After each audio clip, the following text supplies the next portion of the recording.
Monsieur Serchion, vous êtes ancien chercheur français au CNRS et je vous remercie infiniment d'avoir eu la gentillesse d'accorder cet entretien à la radio francophone iranienne.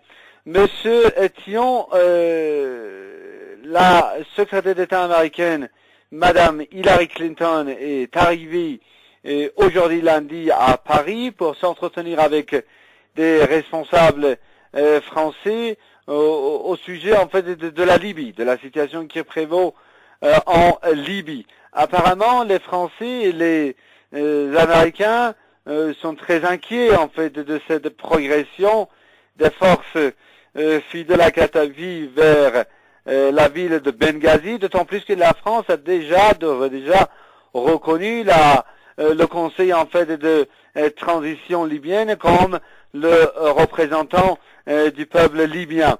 Qu'est-ce que vous en pensez?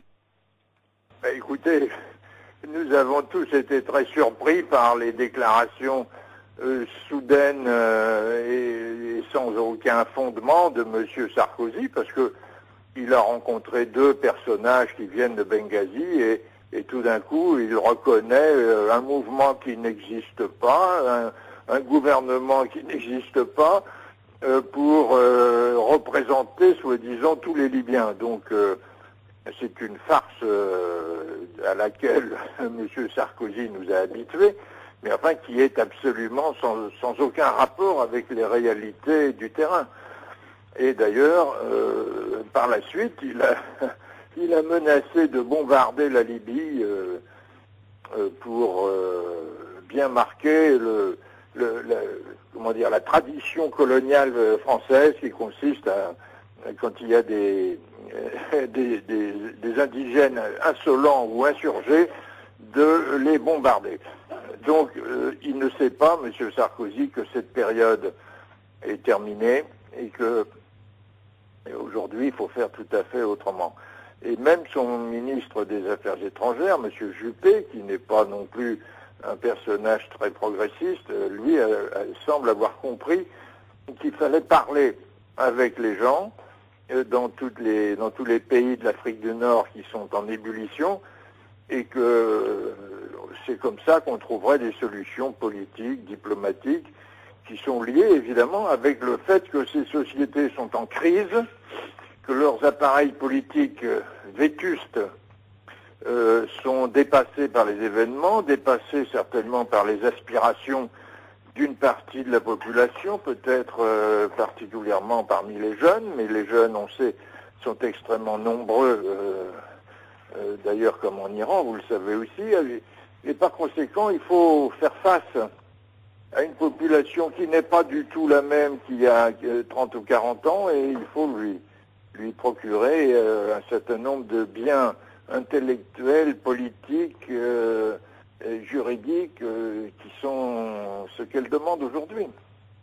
Et M. Sarkozy n'a évidemment aucune autre solution que d'envoyer des bombes. Alors, il faut quand même avouer que c'est ridicule, et on espère que Mme Clinton pourra le calmer un petit peu et lui dire que c'est pas du tout le moment, c'est pas la politique de M. Obama. Pour l'instant, il s'agit plutôt de remettre en selle des équipes politiques qui seraient favorables aux Occidentaux, favorables aux États-Unis, favorables même à Israël, mais le faire d'une manière non violente, parce que si on le fait de manière violente, ça se terminera mal. Mais cette visite à Paris de Mme Hillary Clinton intervient à un moment où les Américains aussi se sont favorables à une solution plutôt militaire à la question libyenne, n'est-ce pas? Je ne crois pas que ce soit une solution militaire. L'idée d'une zone d'exclusion, si on prend bien son temps, elle arrivera après la chute de Benghazi et elle n'aura pas d'influence sur le terrain. Une véritable opération militaire, ce serait un débarquement en Libye. Évidemment, les Marines américains sont tentés, certains militaires américains sûrement sont tentés, mais enfin il y a quand même la terrible leçon de l'Irak et de l'Afghanistan qui doit les empêcher de se lancer dans de nouvelles guerres qu'ils n'ont pas les moyens de faire. Tiens, vous dites que Nicolas Sarkozy, président français, monsieur Nicolas Sarkozy, président français, doit savoir en fait que l'époque de telles attitudes est bel et bien révolue et qu'il faut agir autrement.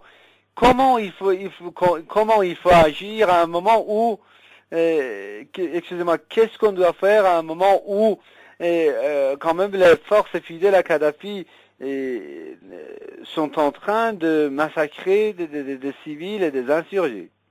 Écoutez, je ne crois pas qu'ils massacrent des civils.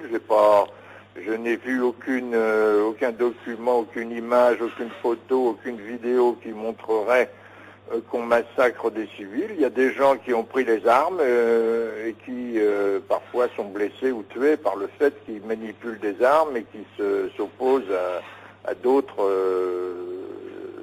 qui sont armés, eux, par l'État, qui sont la police, qui sont l'armée, etc. Donc, ces gens mènent une insurrection, et dans une insurrection, il y a forcément des morts et des blessés, c'est regrettable, mais enfin, c'est comme ça. Et je crois que l'idée qu'il y aurait un massacre est une invention de la propagande occidentale, pour l'instant en tout cas. Nous n'en avons pas vu trace, nous n'avons aucun témoin, nous n'avons aucun document qui permettrait d'affirmer ce genre de choses.